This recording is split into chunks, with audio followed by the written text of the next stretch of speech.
Pensar es peligroso y escuece cumplir con el deber aunque haya muertos al hacerlo. Si un poli asesina, ponlo en Twitter para verlo. Mejor que ir a una manifestación es dejar que pase el tiempo. Una oveja, dos ovejas, un avión.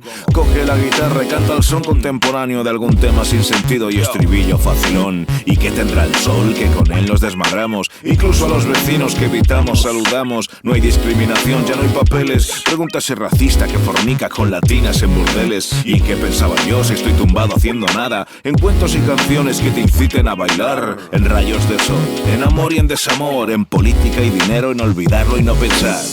Bueno, Frank, señor, muchísimas gracias por colaborar con nosotros en este proyecto. Gracias por invitarme.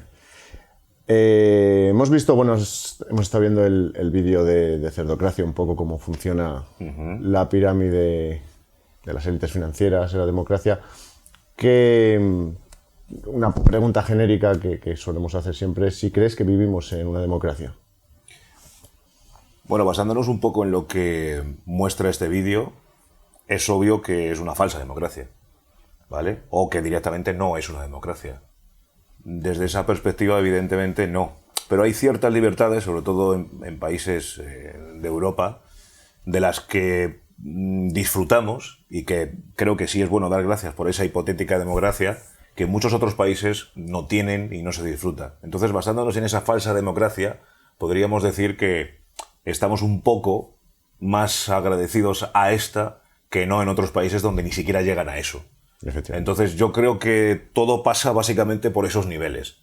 Quizás cuando a nivel mundial se llegue a todo ese nivel, a nivel global, pues posiblemente estemos a un paso de ir hacia el siguiente paso, que es el de buscar, por los medios que sea necesario, la democracia real.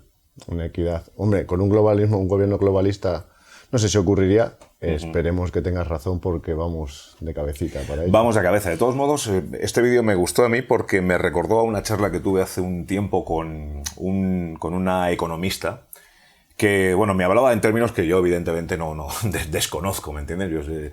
Al final yo soy una persona de a pie y no tengo esos conocimientos económicos. Y esta persona que conoce, pues, vamos, trabaja en economía y además trabaja o al menos trabajaba en sitios top, ¿vale? De estos de financieros y todo esto.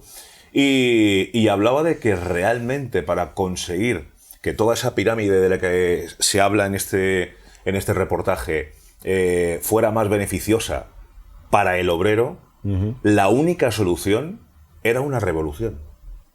Con todo lo que una revolución conlleva. Pero una revolución con una idea unánime.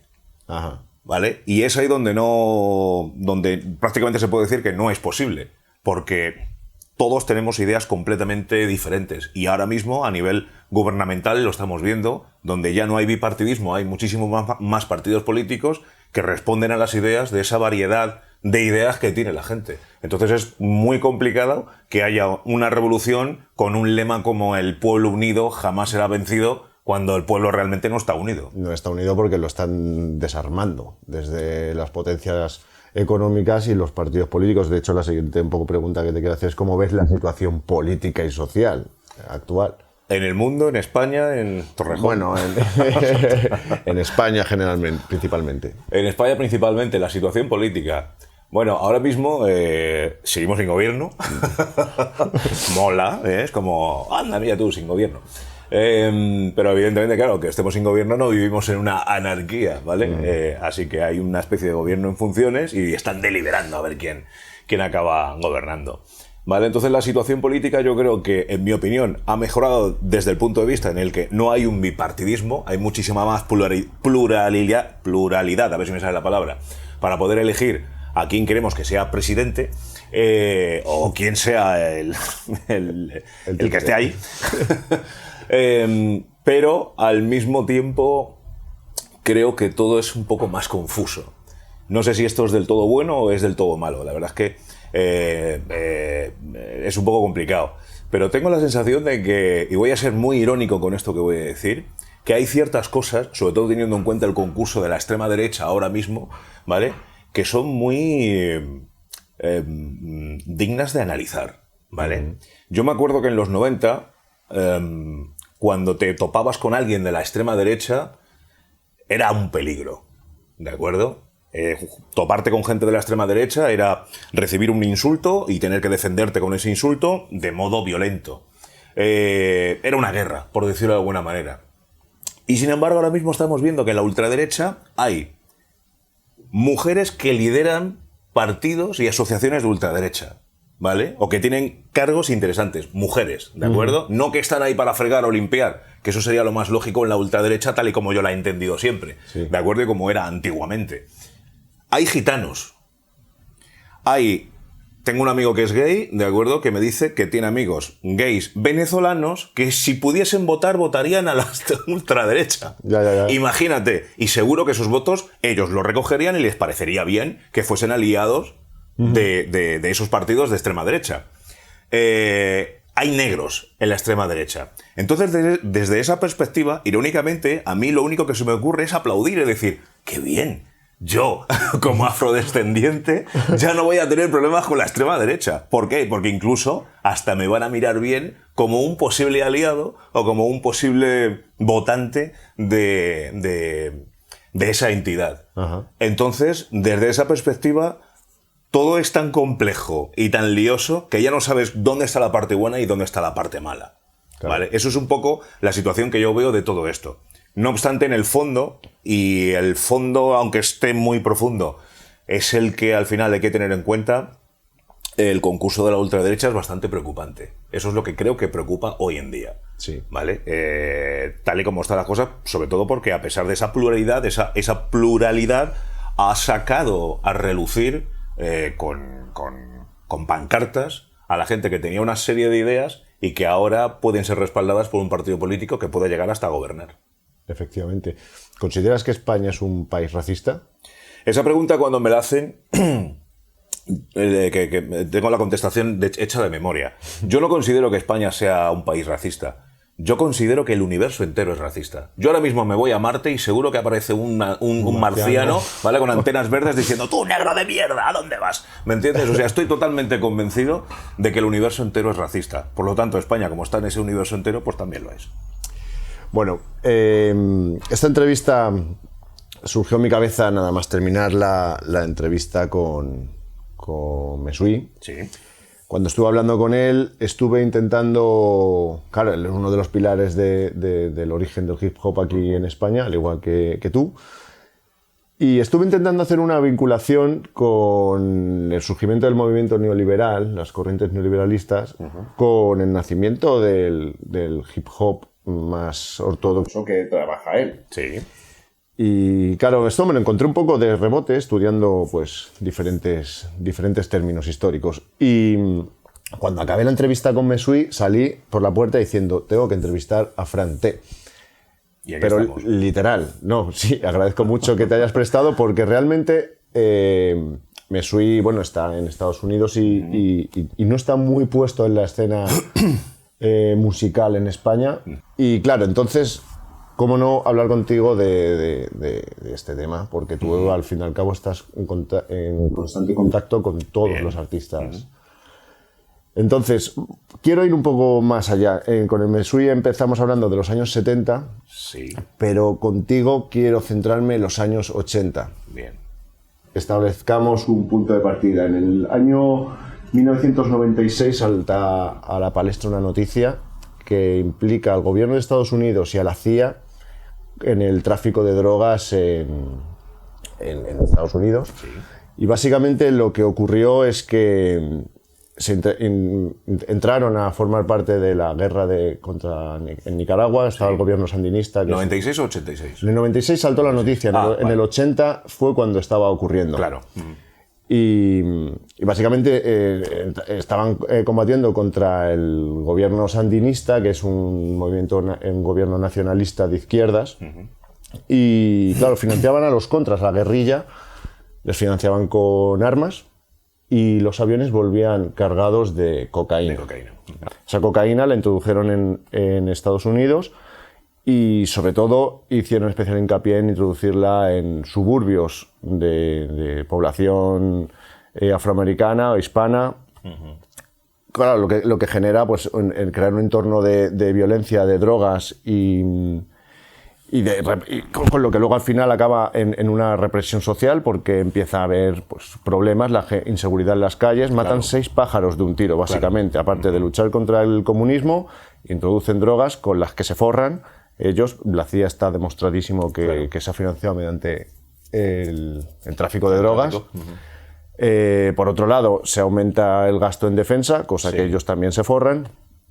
Y bueno, básicamente lo que crean en la población es sobre todo en esa población, ¿no? Sí. Se crea una pobreza que les deja pocas alternativas, y es como o te metes en el mundo de la droga, cosa que les favorece, o tienes trabajos precarios, cosa que para trabajar en multinacionales y aceptas lo que te venga, o te alistas al ejército americano, que son los tres destinos que acaban en estas personas. Por lo tanto, en esos años, en los 80, es cuando nace el movimiento hip hop, justo en ese tipo de población. ¿Y cómo llega a España ese movimiento?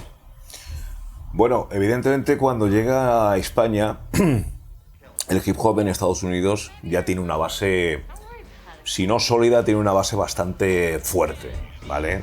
Te estoy hablando de mediados, vamos a poner como fecha 1984, donde ya incluso se empiezan a hacer las primeras películas que hablan y que tienen como protagonistas a gente del hip hop, sobre todo las películas Breakdance y Beat Street. Y esas películas reflejan cómo se viven en esos barrios, ¿vale? Refleja la música, refleja el arte, refleja el baile, refleja todos los elementos del hip hop. Esto no solamente llega a España, llega a Europa, llega al mundo entero, ¿vale? Y yo creo que la promoción más grande que hubo del movimiento al hip hop fueron precisamente esas películas. Y ahí fue como llega realmente digamos que el movimiento hip hop es como llega aquí. Evidentemente van pasando, o sea, llega por fases, porque lo que más llama la atención es el breakdance, ¿de acuerdo? Entonces, de repente tenías a un montón de gente bailando breakdance en toda España. Hay programas de televisión que empiezan a hacer hasta concursos de breakdance, discotecas que hacen concursos de breakdance, pero es algo estético más que sociopolítico. Nos gusta esta música, queremos bailarla así, vamos a aprender cómo se baila, vamos a ponernos nuestros nombres. Aquí en Torrejón estaban TJ City Breakers, que además parte de TJ City Breakers fueron ganadores en una de las fases de los concursos que hubo en Tocata, el programa que en el año 86... Tocata era el programa, pero la sección de breakdance del concurso se llamaba Todo Break, que lo presentaba Avellán. Y un grupo de aquí de Torrejón fue ganador en una de las ediciones, TJ City Breakers. Y claro, no había, digamos, que una concepción sociopolítica de acuerdo con el movimiento que aquí en España se llamaba el movimiento del breakdance. Éramos breakers, no éramos, todavía casi prácticamente se puede decir que no éramos b-boys, muy pocos tenían ese conocimiento de que en realidad éramos b-boys. Y menos aún de que todo eso pertenecía al hip hop. Creo que cuando empezamos a tener conciencia de que lo que estábamos haciendo pertenecía al movimiento hip hop, es cuando a finales de los 80, ¿vale?, empiezan a surgir los primeros grupos de rap. Es cierto que a principios y a mediados, que me trabo, empiezan a salir y surgir grupos, pero ya es a finales cuando ya empieza a haber un movimiento de raperos. Y se puede decir que el rap es el que pone un poco ideología a ese movimiento que aquí en España pues estaba llegando 10 años más tarde con respecto a cómo estaba tanto en Francia como en Alemania y sobre todo en Estados Unidos, ¿no? Y claro, a partir de ahí es cuando empiezan a surgir, a finales de los 80, cuando sale el primer disco, Rap de Aquí. Rap in Madrid es el primer disco que sale, con DNI, con QSC, con Estado Crítico, con Sindicato del Crimen. Y en las letras empiezas a ver, son muy superfluas, pero tienen ya algo, ¿vale? Tienen ya algo de barrio. Más que de crítica social, tienen algo de barrio. Luego sale el Rap in Madrid y en el Rap in Madrid ya empieza a haber más grupos y algunos ya empiezan a contar cosas. Y ya te estás fijando de que a pesar de que era un poco inocente lo que se estaba contando, sí había cosas que no te encontrabas o que no escuchabas normalmente en las canciones de pop de los que eran nuestros hermanos mayores, que eran los de la movida madrileña. ¿De acuerdo? Entonces ahí es donde yo creo que empieza esa concepción de crítica social y de ser portadores un poco de lo que ocurre en las calles aquí en España, o de lo que ocurría en las calles en España, de cómo vivíamos en los barrios, ¿vale? Voy a dar 1000 pasos hacia adelante para ser un poco más resumidos.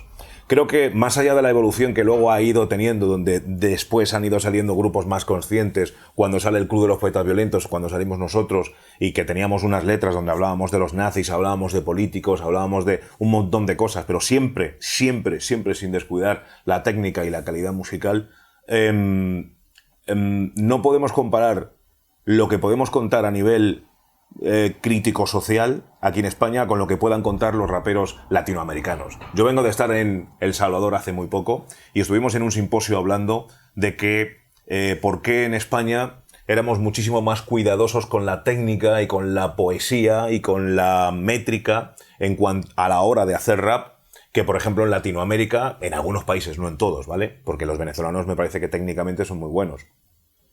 Y claro, yo lo que decía es, bueno, es que la realidad de muchos raperos en Latinoamérica no es la misma que la de muchos raperos de clase media aquí en España. ¿Que los hay de clase baja? Por supuesto, muchos, que vivimos en barrios, pero es que un barrio bajo aquí en España no lo puedes comparar con muchos sitios, favelas en Brasil, barrios en El Salvador, que es donde yo he estado hace bien poquito, en Colombia y demás. Creo que no hay... ¿Qué es lo que vamos a contar sobre esto? Claro. ¿De acuerdo? Es más, aquí en España hay raperos que hablan de drogas porque son raperos. Es decir, venden droga porque es cómodo, es fácil, no es una alternativa. ¿Vale? La gente pobre de verdad que acaba vendiendo droga es porque es la única opción. ¿Vale? Pero aquí hay muchos que lo acaban haciendo porque es una elección. ¿Vale? Y encima esto puede hacer que mis letras tengan un valor mejor y que puedan ser más guays, ¿de acuerdo? Entonces, claro, cuando tú escuchas a gente que habla de no, que yo vendo droga y tal, además el mero hecho de que tú estés haciendo una canción diciendo que vendes droga y tal, pues no sé. Yo creo que todos conocemos a gente que vende droga realmente y no va por ahí diciéndolo, hola, soy fulanito y vendo droga. Claro. ¿Me entiendes? O sea que ahí está un poco eso. Hay mucho adorno en cuanto a eso, aquí, ¿vale?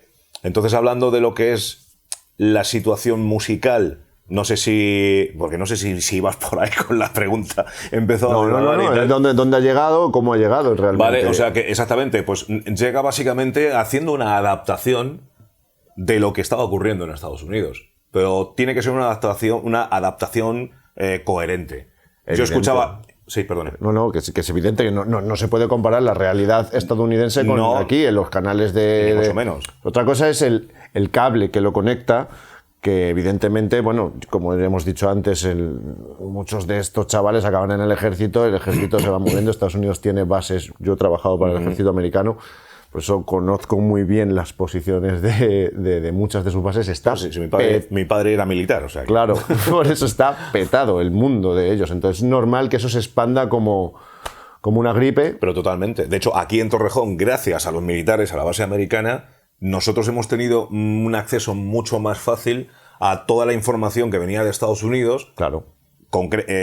Particularmente a la del hip hop, porque aquí en Torrejón había un programa de radio donde estábamos al día, había una discoteca donde estábamos al día y estaba la base americana donde si el disco de Beef Marquis salía el 2 de febrero de 1988, el 10 de febrero ya lo tenías en la base americana. Claro. ¿Vale? No tenías que esperar 2, 3 o 4 años como en el resto de España para enterarte de que existía un tal Beef Marquis que había sacado un disco en el año 88.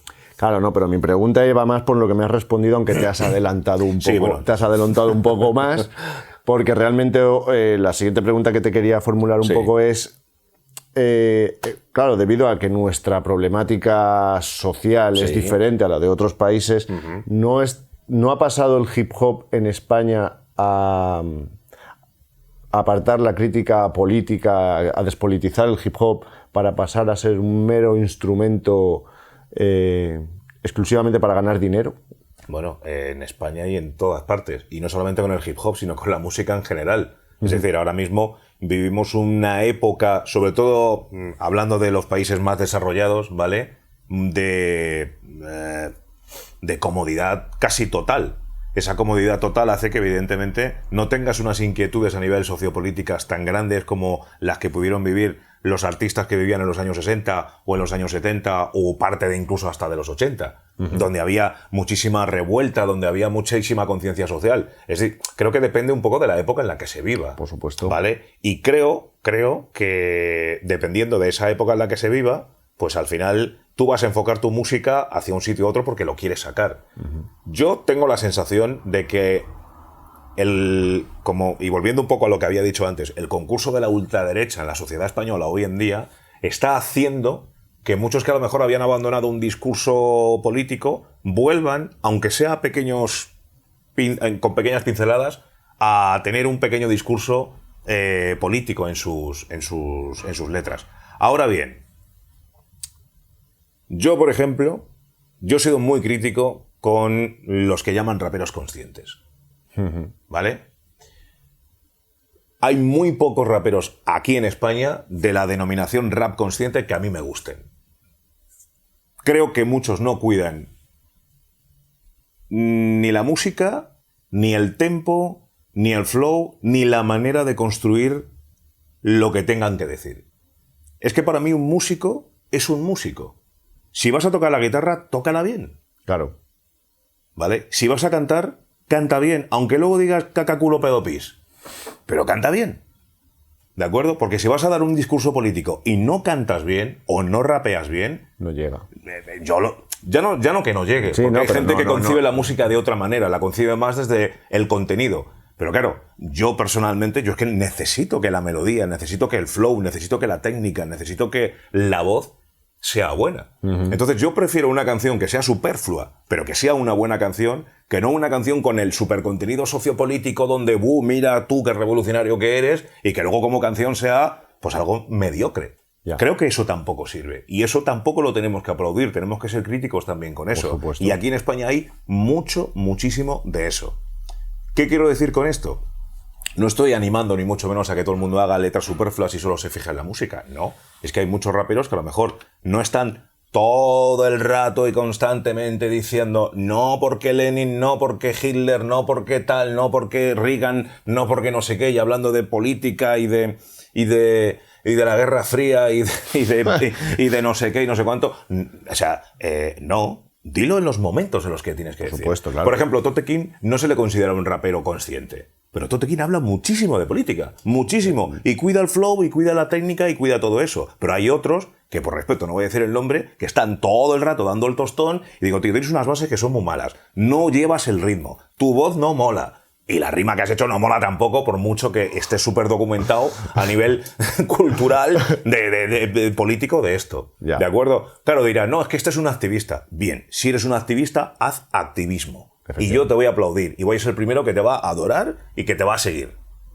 ¿Vale? Pero en el activismo, no en la música. El músico que haga música y el activista que sea activista. Si yo voy a manifestaciones, si yo protesto, yo todo lo que tú quieras, pero cuando hago una canción, que en mi caso sí trato de meter crítica y de ser algo más consciente, pero para mí es muy importante tener una buena rima, tener buen sonido, no sé, o sea, tener unos parámetros básicos cuando haces música que hay que tener cuando eres músico.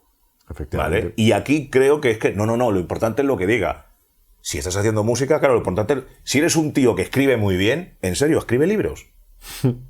¿Vale? Pero si eres un tío que rapea bien, es que aunque digas caca, culo, pedo, pis, mola. Obviamente hay ciertos contenidos que se pueden discutir, por supuesto que sí. Contenidos machistas, contenidos xenófobos, contenidos racistas. Obviamente que dices, mira, aunque seas muy bueno, creo que por aquí no. Hay un límite, por supuesto que sí, o al menos para mí sí que lo hay, sí. ¿Vale? Pero del mismo modo que hay un límite desde esa perspectiva, creo que hay un límite desde la otra.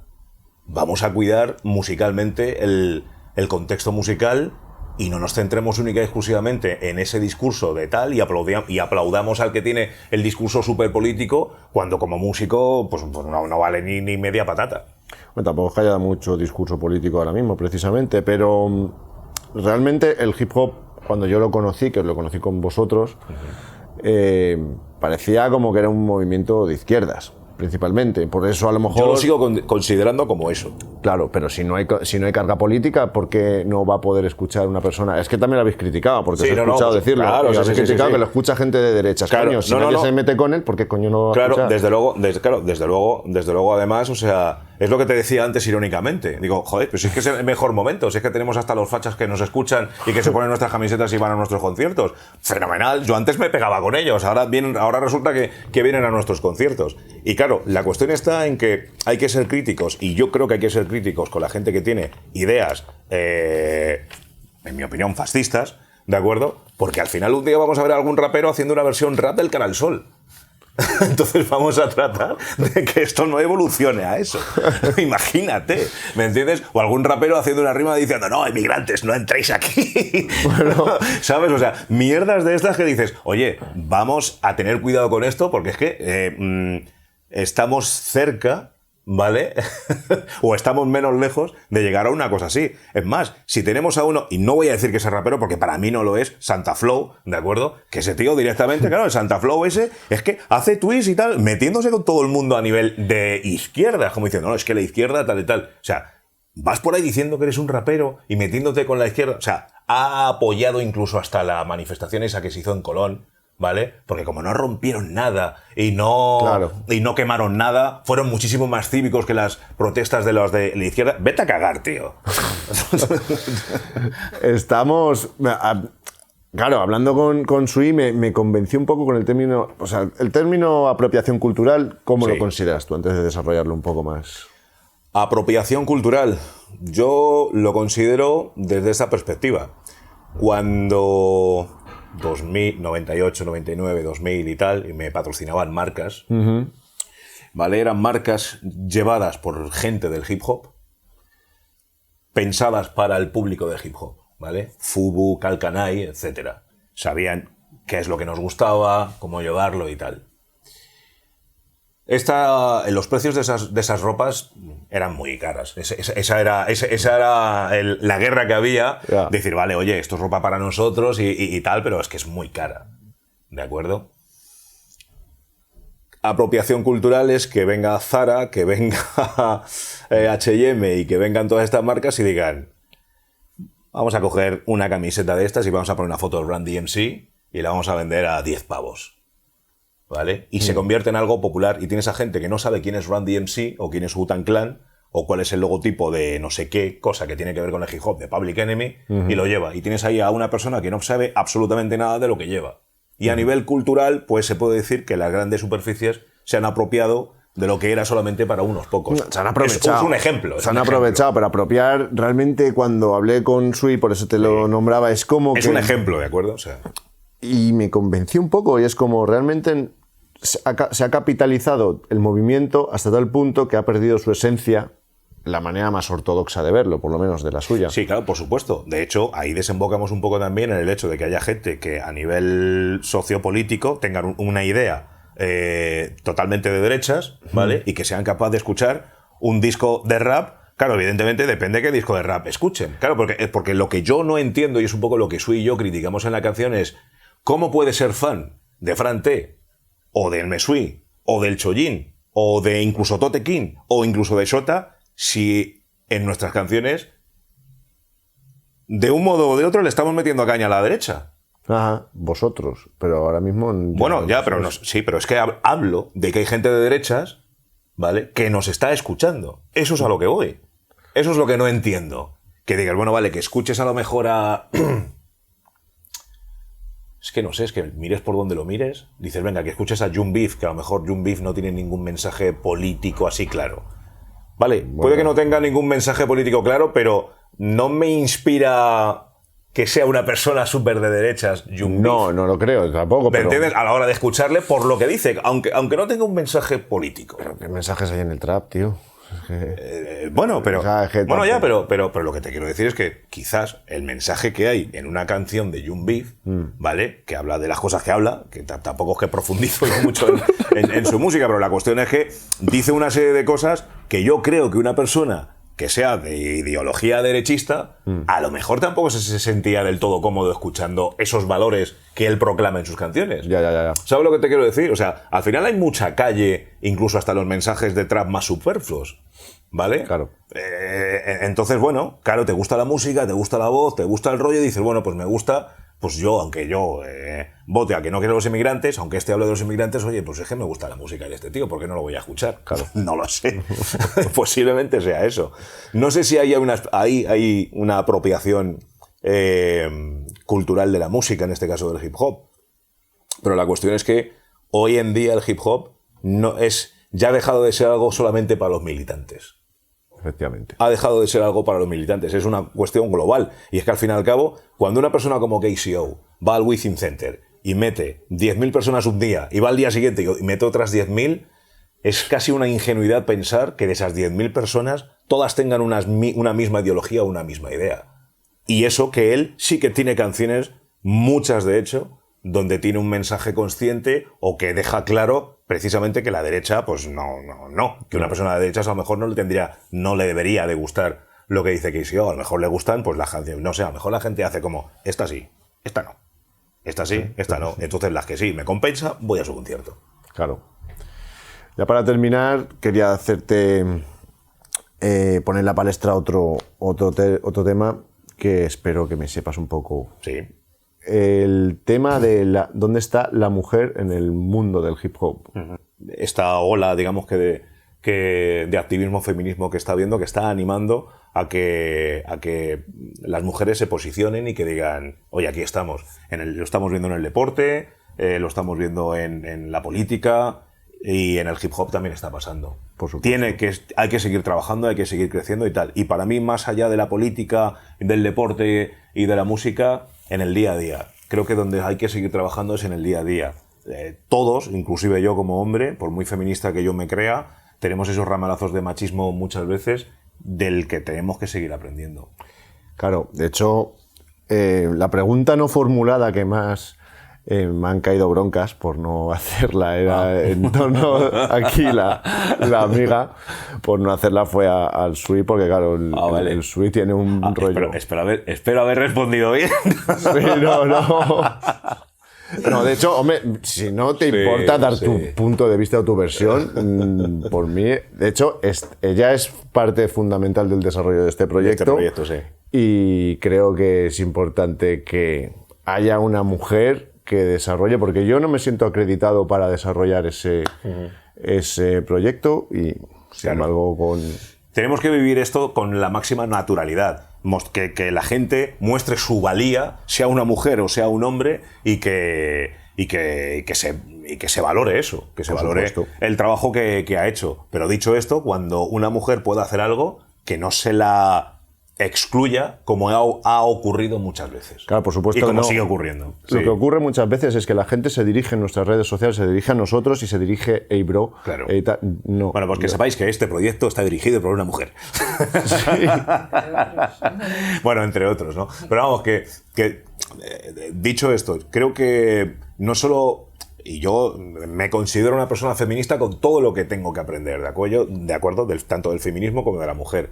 Pero creo que es importante que los hombres también hablemos de feminismo. Por supuesto. ¿Vale? Y que hablemos en contra del machismo.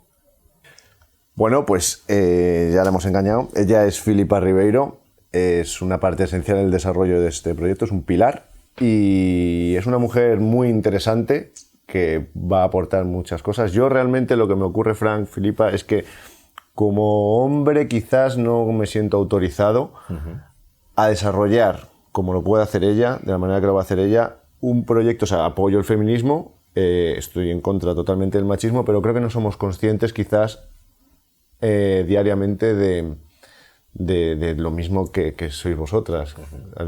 Me decías con lo de Mesui, que yo no lo identificaba tanto como era él. La pregunta me la hiciste formular tú y al final no la hice, perdón. Sí, yo creía que era una pregunta bastante importante preguntarle a Mesui sobre el tema del feminismo, sí, ya que ha sido un gran militante en sus canciones, en sus líricas, nos ha apoyado bastante, ha hablado de nosotras, nos ha dado mucha visibilidad y no nos ha desmerecido en ningún momento, cosa que yo considero que tú has hecho lo mismo, no nos has desmerecido que yo tenga en el recuerdo en ninguna de tus canciones, ni nos has insultado. Que yo recuerde tampoco. Y eso me gusta, porque ya sabemos que en toda la historia del hip hop en España, vamos a centrarnos aquí, Siempre ha habido gente que en algunos momentos como que nos apoya en sus líricas y en otras nos está poniendo de putas para arriba. Claro. Eso es así. Entonces, me gustaría preguntarte, de verdad, cómo vemos la escena del hip hop en España, las mujeres y los hombres, porque sabemos que hay gente con un éxito muy grande, o sea, que puede vivir de ello, que le va súper bien, y las mujeres No ahora... Claro, porque tenemos a las viejas glorias, ¿no? Como Ariana Puello, Mala Rodríguez, aunque ahora está un poco en otra onda. Y bueno, ¿cómo lo ves ahora? A ver, si hablamos de impacto, el impacto pasa algo similar con Estados Unidos, ¿vale? Los que se hacían millonarios con el hip hop son raperos y no raperas, productores y no productoras, y en España pasa igual. No se hace millonario nadie, pero los que ganan dinero y viven de ello son raperos, y a lo mejor las raperas no tanto, ¿de acuerdo? Tienen que seguir con sus trabajos regulares y de momento no parece que haya ninguna que pegue el pelotazo.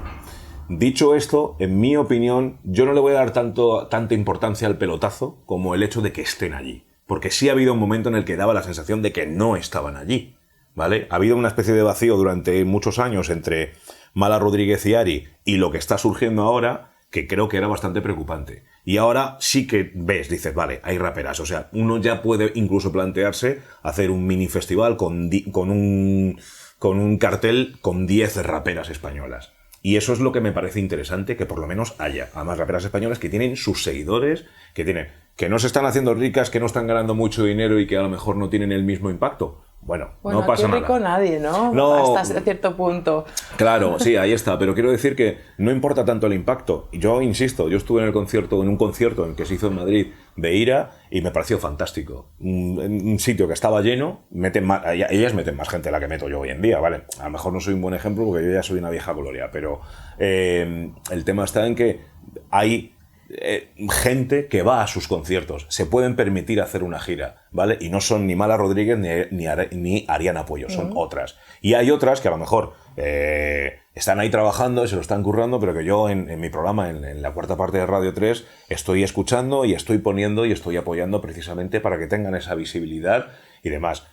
Habría que apoyar más, habría que ponerlas más, habría que tal, y sobre todo alentar a más raperas, a más chicas a que hagan rap. De hecho, por ejemplo, en la Batalla de Gallos, en las improvisaciones igual hay muy pocas freestylers, ¿vale? Y sin embargo ya han surgido un par que están ahí dando caña y que están ahí trabajando y que, bueno, creo que la meta es que puedan llegar a las finales. No sé si ganarlas, pero por lo menos llegar a las finales. Pero no solamente en España, sino en Latinoamérica y en un montón de sitios donde todavía, no sé si tanto por machismo como por el hecho de que a lo mejor no se animan tanto a rapear, precisamente por ese machismo que pueda haber y decir, uy, ¿qué pinto yo ahí entre tanto hombre y tal? Que yo creo que ese pequeño prejuicio, a veces hay algunas chicas que lo tienen. ¿Crees que no influye el trato de los compañeros? Sí, por supuesto que influye igual, es como una empresa, tú te vas a una empresa donde hay 500 trabajadores y de los 500 trabajadores 499 son hombres, tú llegas ahí como mujer y es como que, wow, ¿dónde me he metido? ¿De acuerdo? Pues eso es en lo que todavía hay que seguir luchando y en eso estamos, pero creo que estamos en un buen camino porque hay una nueva generación de raperas. Ya no tienes que decir cuando hablas de rap en español, hablando de raperas, Ariana Puello y Mala Rodríguez solamente. Ya puedes decir Ida, ya puedes decir Machata. Más, ¿sabes? Pero claro, ¿cuántas han tenido que dejar el camino muy pronto? Pues porque tienen que trabajar o cuidar de sus hijos, claro. O porque, mira, es que ya no tengo fuerzas para afrontar todo. A mí hubo una persona, y es que nunca me voy a olvidar de esto. Yo estaba pinchando un día, ¿vale? Y vino un amigo que tiene 25 años más que yo y me hizo una pregunta en toda la cara y me la espetó así. Me dijo, ¿por qué no estáis en casi nada? Y mi cara fue como, ¿perdón? Me dijo, sí, ni músicos, ni DJs, ni cantantes, ni nada. Empezáis y lo dejáis. O directamente os da miedo, o estáis como un poco en la sombra, claro. ¿No? Y yo tuve claro mi punto de vista, pero me gustaría preguntarte a ti, claramente, ¿por qué crees que tantas han estado 1 año, 2, 3, sabes que eran muy buenas, o 10 años y de repente... Posiblemente por el machismo social. Vale. Posiblemente por el machismo social. conozco, empezando por mi pareja, personas que tienen un punto artístico, mujeres que tienen un punto artístico, ¿de acuerdo? Bailarinas, DJs o lo que sea, que tienen un problema con sus parejas por esa exposición, ¿vale? Y muchas al final acaban sucumbiendo a ese machismo, dejando esa exposición y dejando su parte artística para no hacer de menos a la pareja. Y creo que ahí es donde está el machismo. Es decir, si eres bailarina, sé bailarina hasta el final. Cuando quieras tú dejarlo, deja de bailar. Si quieres ser DJ, lo mismo. Si quieres ser tal, si quieres ser rapera, si quieres ser lo que sea, hazlo hasta el final y que no sea la sociedad, le estoy diciendo a las parejas, pero pueden ser los padres, pueden ser lo que sea, ¿vale? Los que a nivel social te presionen para que cuando de repente un día cumplas 30 años digas, esto ya no lo hagas, que tú ya eres una mujer, que tienes que ocuparte de tus hijos y tal. No. Erykah Badu tiene 4 o 5 hijos o yo que sé cuánto y ahí está, ¿vale? Y muchas otras raperas que ahí siguen. Dices, bueno, tengo que alimentarles. Bueno, haz como hacemos muchos. Tienes tu trabajo regular, ¿vale? Y luego sigues bailando, sigues rapeando, sigues pinchando, lo que sea, ¿vale? Pero que no dejéis que tu pareja, tu familia o el entorno social donde vivas te diga, oye, que ya eres demasiado mayor para hacer esto y ya no lo hagas. Sea una mujer de la casa, que me parece... Es que esta frase es una mujer... Es del medievo, es del medievo. Es que es terrible, es terrible. Entonces, no. Creo que tiene más que ver con la presión social que no tanto por lo otro. Y claro, ahí es donde ves el machismo social. Con un hombre no se le presiona tanto a dejar de ser bailarín, DJ, productor, grafitero, rapero, lo que sea, ¿no? Y nada. Bueno, igualmente me ha dicho graffiti, hay grafiteras que siguen ahí y que están ahí, que van con sus hijos a pintar y le aplaudo. Así que ánimo, hay que seguir y no dejarlo. Es más, no dejarlo ni siquiera por el dinero, que yo sé que no se gana dinero. No estamos haciendo... El hip hop no... Es decir, no estás aquí para... Evidentemente, si ganas menos dinero lo haces menos, ¿vale? Pero que la meta no era esa. Es estar allí, es hacerlo. Buenísimo. Yo me quedo a gusto, ¿eh? Pues muchísimas gracias por colaborar. Evidentemente, yo por mi parte te animo, pues, es mi pareja, no Sí. me he presentado. Por mi parte la animo totalmente a que crees esta dinámica de trabajo y si con el tiempo puedes, muestres un poco a las mujeres y a los hombres del mundo tu punto de vista, porque me parece increíble y creo que es egoísta que solo lo disfrute yo. Desde luego. Por tu parte, muchísimas gracias por participar. A vosotros. Espero haberlo hecho bien. Antes de nada, queremos darte un regalito que hemos hecho para ti. Ah, sí, es verdad, que tenéis regalos. Sí. Aquí tienes. Claro, esto tú lo ves así con el envoltorio negro y dices, lo mismo hay un consolador o algo así. Que cuando tú vas a un sex shop y te compras una cosa, te lo ponen ahí en un bolso negro para que nadie sepa que has comprado. No se nota, ¿eh? No se nota. ¿Sabes? Claro, la gente dirá, Fran te ha ido a un sex shop y ha comprado algo. Al revés, por el otro lado. Ahí. Aquí, ¿verdad? Ah, sí. La zona fácil. Vamos a ver. Actitud.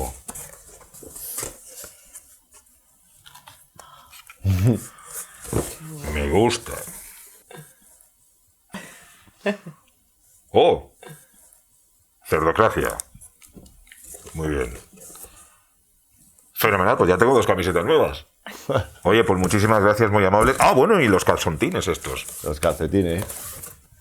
Fantástico. Muy bien. Hace mucho que no me pongo calcetines largos. A lo mejor es el día de empezar. Sí, a lo mejor es el día de hacerlo, además se lleva mucho, ¿no? Oye, pues muchísimas gracias, muy amables, de verdad, en serio, ¿eh? Muchas gracias a ti, caballero, por Gracias todo. a ti. Muchísimas gracias. Un placer. Gracias, Don. Gracias. Disociar el hip hop de la política es una locura, es decir, es imposible. Yo siempre que hago una exposición o voy a un congreso, siempre tengo que introducirlo porque no podemos comprender el contenido del rap, ni siquiera el de hoy, si lo descontextualizamos. Entonces, no hablar de política, no hablar de la clase en la que se desarrolla, no hablar cuáles son las condiciones del rap hoy, por qué el rap hoy no habla de política, es imposible. Tienes que hablarlo y tienes que analizarlo para poder comprender por qué.